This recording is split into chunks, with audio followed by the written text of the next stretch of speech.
ভারতের জনপ্রিয় গায়ক কুমার শানুর বিরুদ্ধে শারীরিক নির্যাতনের অভিযোগ এনেছে প্রাক্তন স্ত্রী রীতা ভট্টাচার্য। এ ঘটনায় নতুন করে আলোচনায় উঠে এসেছে কুমার শানুর নাম। রীতার অভিযোগ, ক্যারিয়ারের শুরুতে নানা চড়াই উতরাইয়ে কুমার শানুর পাশে ছিলেন তিনি। তবে ১৯৯০ সালের আশিকি সিনেমার সাফল্যের পর বদলে যায় শানুর আচরণ। পরবর্তীতে পরিবার থেকেও দূরে সরে যান গায়ক। এমনকি বড় ছেলের বিয়ের সময়ও কোনো যোগাযোগ রাখেননি তিনি। সবচেয়ে কঠিন অভিজ্ঞতার কথা বলতে গিয়ে রীতা জানান, গর্ভাবস্থাতেও শারীরিক ও মানসিক নির্যাতনের শিকার হতে হয় তাকে। এমনকি সন্তানদের দুধের টাকা দিতেও অস্বীকৃতি জানান কুমার শানু। প্রাক্তন স্ত্রীর দাবি, সে সময়ে আদালতে মামলাও করা হয়েছে।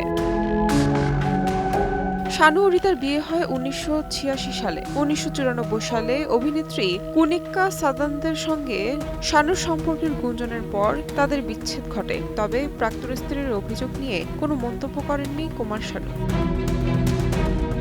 তাহমিনা তন্নি, সময় সংবাদ।